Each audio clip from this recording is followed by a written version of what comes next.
हरिश्चंद्र प्रभु भी आपकी जात बिरादरी के थे, कोई इनकी स्पेशल व्यवस्था नहीं थी। नहीं, इनका जो शरीर बना था वे इंग्लैंड से ब्लेड आया होगा और जापान से हड्डियों की व्यवस्था की होगी। अमेरिका वालों ने कोई विशेष महल तैयार किए होंगे जिसमें इनने अच्छी भावना भाई, ऐसा नहीं था।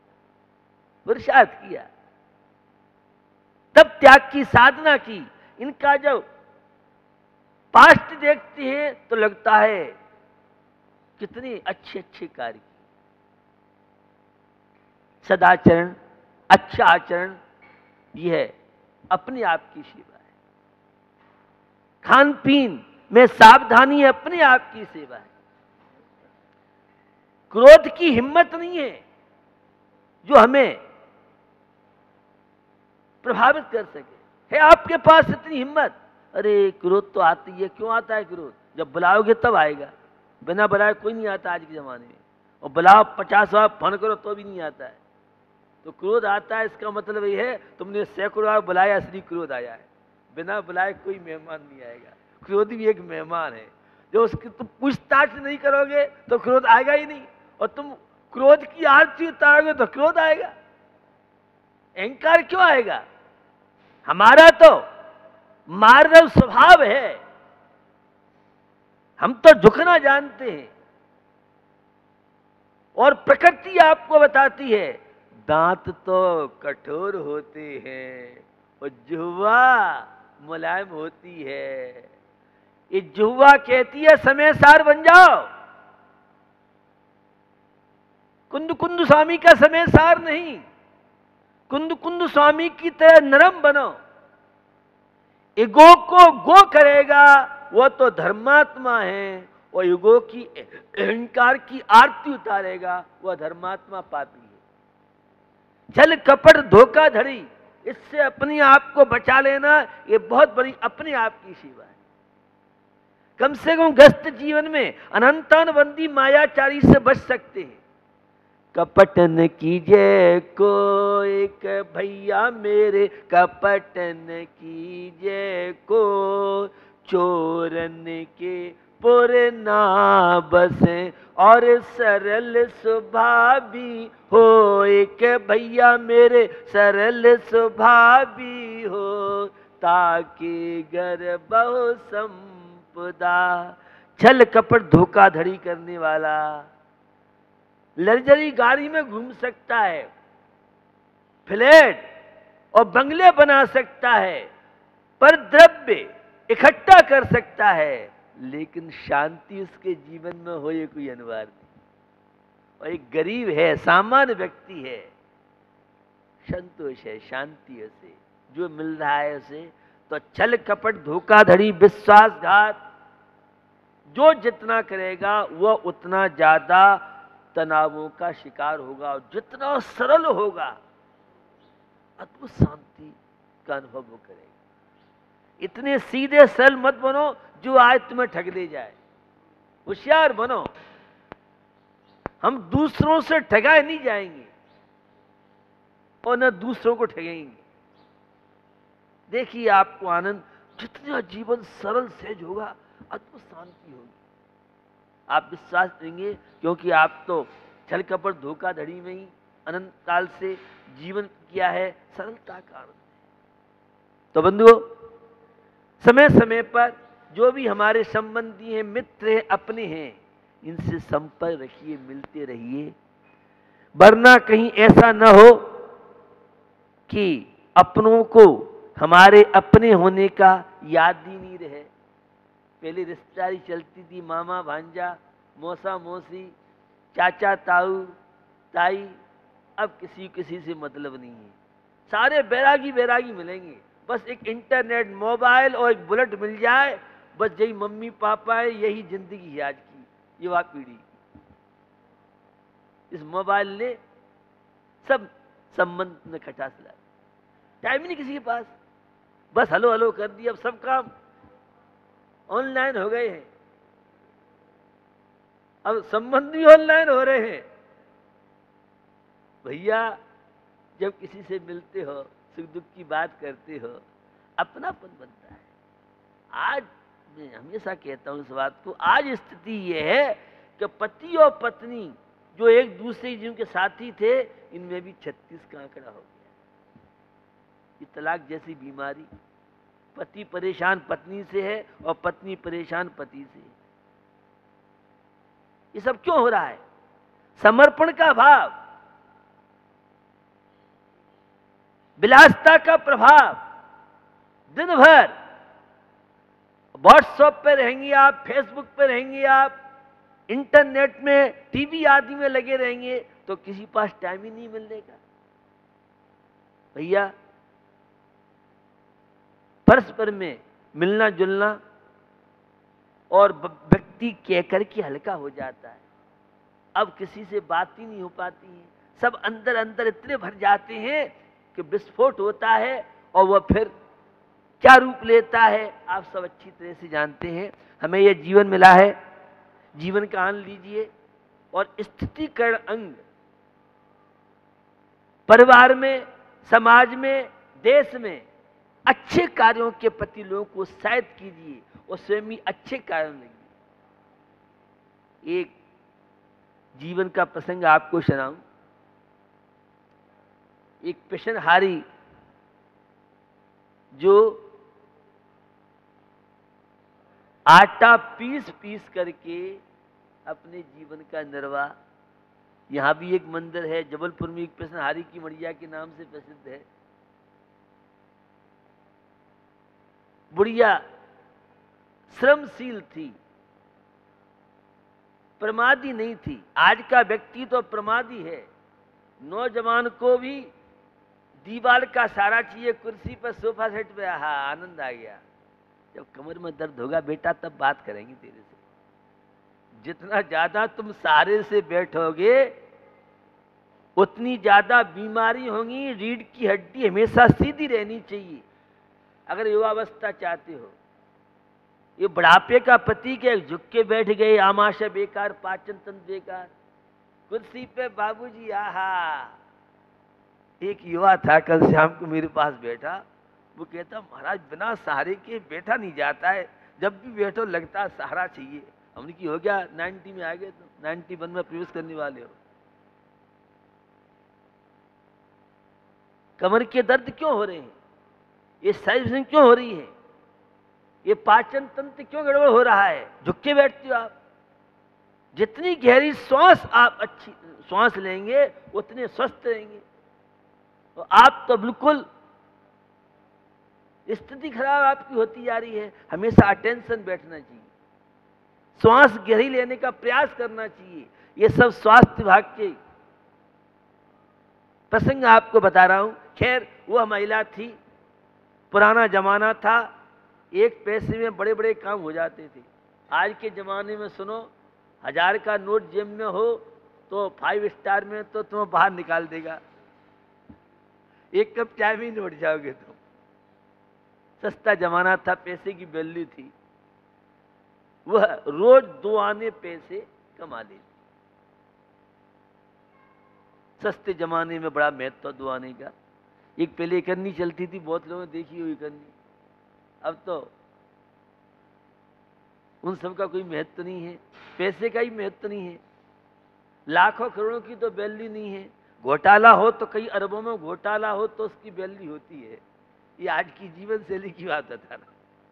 खैर वह रोज आटा पीसती थी, सात्विक जीवन था, और रोज वह 2 पैसे परमार्थ कार्य के लिए निकालती।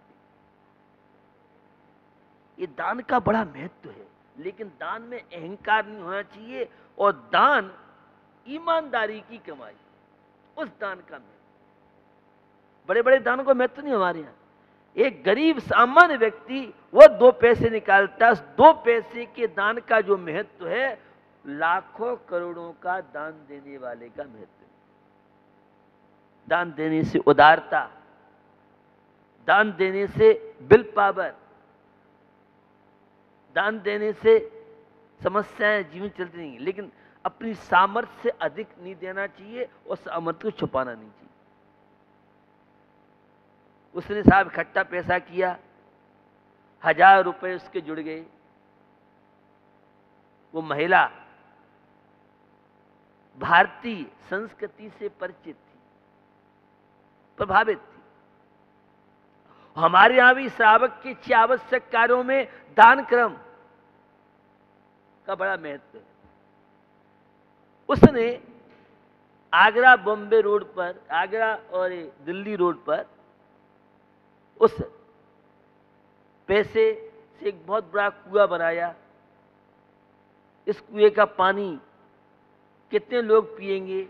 और आज भी जब व्यक्ति इस कुएं पे रुकते हैं, पानी पीते हैं, तो उस पिसनहारी बुढ़िया की लोग याद करते हैं और श्रद्धा आस्था से लोगों का मस्तक झुक जाता है। सेवा के बहुत महत्व, बहुत क्षेत्र हैं। अन्य समाज सेवा है, आत्मा की सेवा है, सेवा के बहुत रूप होते हैं। तो बंधुओं, हमें यह जीवन मिला है, संबंध अच्छे बनाइए, संबंधों में खटास मत लाए, और जहां स्वार्थ होगा वहां संबंधों में स्थायीपना नहीं आएगी। निस्वार्थ काम आप करेंगे, आपको अद्भुत शांति मिलेगी। तो यह है सम्यक दर्शन का स्त्रीकरण अंग, जो अहिंसा से जुड़ा है, दया से जुड़ा है, नैतिकता से जुड़ा है, पंच परमेश से जुड़ा है। जब आपकी प्राणियों के प्रति सद्भावना होगी तो निश्चित परमात्मा के प्रति श्रद्धा आस्था होगी। सोनागिर सिद्ध क्षेत्र की अद्भुत महिमा है, और हमें ये सब चीजें सहज में, इन 30 क्षेत्रों के दर्शन, तपस्वी मुनराजों की याद आती है, तीर्थंकर चंद्र प्रभु का समोषण, जिनकी वाणी सुन के कितने लोगों ने अपना उत्थान किया, हित किया। हम भी अपने जीवन में इस स्त्रीकरण अंग को स्थान दें, और जितना जीवन में बन सके प्रयास करना चाहिए। कुछ नहीं कर सकते हैं तो कम से कम लोगों को मंदिर जाने की प्रेरणा दे सकते हैं, जीवों की रक्षा की प्रेरणा दे सकते हैं, सद आचरण की प्रेरणा दे सकते हैं। एक व्यक्ति को आपने नशा छुड़वा दिया तो आपके बैंक अकाउंट में बिना खाते खोले ये फोकट के फ्री के पुण्य हैं। एक व्यक्ति को अगर आप सोनागिर सिद्ध क्षेत्र में ला रहे हैं या प्रेरणा करते हैं, चलो भाई शिखर जी चलना है, सोनागिर चलना है, तो वो उतने समय तक पापों से बचता है और उसका कमीशन आपको फ्री फोकट में मिलेगा। यहाँ भी कमीशन की व्यवस्था है। कृत कार्य अनुमोदना, अच्छे कार्यों के लिए, मुनराज के आहार के लिए। कल मैं देख रहा था, बुलंदशहर के लड़के थे, दिल्ली के बहुत लड़के थे, कुछ ऐसे लड़के थे जो पहली बार आए, लेकिन उनके मित्र मंडली धोती दुपट्टा पहन के आहार दे रही थी, तो उन नए लड़कों के अंदर पहले ही उनने मानसिकता बनाई होगी कि भैया हम आहार दे रहे हैं, नियम लेना पड़ेगा, अगर तुम दे रहे हो तो हम भी देंगे। तो कुछ देखने से भी लोगों की भावनाएं बनती हैं, वातावरण का प्रभाव हुआ करता है। तो निश्चित हम बच्चों को, युवाओं को सद्मार्ग में लगाएं, और गलत कार्य से अगर आप किसी युवा युवती को बचाते हैं तो एक व्यक्ति पता नहीं देश में, राष्ट्र में, विश्व में क्या कर जाए। तो हमें अच्छे कार्यों के प्रति प्रेरणा देना चाहिए, धार्मिक कार्यों के प्रति प्रेरणा देना चाहिए, और बुरे जो कार्य हैं उन कार्यों से युवा पीढ़ी को, बच्चों को, सबको माने नहीं माने, लेकिन हमें प्रेरणा देना चाहिए। और मैं देखता हूं कि हम लोग प्रेरणा देते हैं तो मुझे बहुत लोग बताते हैं कि जब से आपने इसे टीवी देखते देखते भोजन का त्याग कराया है, आज तक ये टीवी देखता नहीं, हमारी बात तो नहीं मानी, आपकी बात मान रहा है।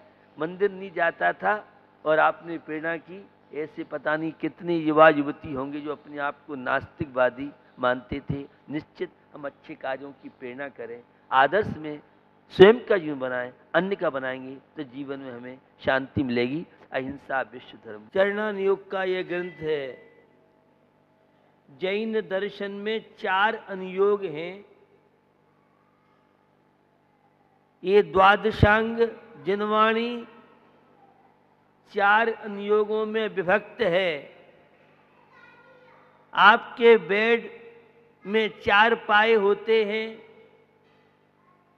खटिया में 4 पाए होते हैं, पलंग में 4 पाए होते हैं। अगर एक पाया अलग कर दिया जाए तो आपकी रात की नींद खराब हो सकती है। उसी प्रकार से 4 अनुयोग, प्रथमानुयोग, कर्णानुयोग, चरणानुयोग, द्रव्यानुयोग, उस शांति रूपी अनंत वैभव रूपी निधि की सुरक्षा के लिए हमें चारों अनुयोगों का ज्ञान जरूरी है। और प्रारंभ में प्रथमानुयोग बहुत उपयोगी है, क्योंकि प्रथमानुयोग में शेष तीनों अनुयोग भी गर्भित हो सकते हैं सामान्य रूप से। तो ये चरणानुयोग का ग्रंथ है। प्रथमानुयोग जिसमें पाप कार्यों से मुक्ति दिला करके शुभ कार्य पुण्य कार्यों में लगाए, जिसमें स्टोरी महापुरुष तीर्थंकर 63 शिला के महापुरुषों का जीवन वृत्त है, वह प्रथमानुयोग कहलाता है, जो पापों से हम सबकी मानसिकता को पूर्ण रूप से बदलता है। दूसरा चरणानुयोग है, जो आचरण की बात करता है। प्रथमानुयोग में जितने चरित्र हैं, जितने भी कहानियां हैं मोक्षगामी जीवों की, वह प्रथमानुयोग कहलाता है। पद्म पुराण है, हरवंश पुराण है, पांडव पुराण है, सुकुमार सुकौशल चरित्र है। दूसरा चरणानुयोग जो आचरण का पाठ सिखाता है। मुनि का कैसा आचरण होना चाहिए, श्रावक का सदगस्त का कैसा आचरण होना चाहिए, हम पारिवारिक जीवन व्यतीत करते हुए, गस्त जीवन व्यतीत करते हुए, दाम्पत्य जीवन व्यतीत करते हुए भी किस तरह से हम अपने जीवन में अच्छा आचरण करें, जो हमारे जीवन में शांति का, प्रसन्नता का कारण बन सके। रत्नकंड श्रावकाचार, सागार धर्मामृत, अनागार धर्मामृत, मूलाचार प्रदीप, अनेकों ग्रंथ हैं जो चरणानुयोग का पाठ सिखाते हैं। श्रावक के 12 व्रत, 5 अणुव्रत, 3 गुणव्रत, 4 शिक्षाव्रत, स्थूल रूप से आप पापों से कैसे बच सकते।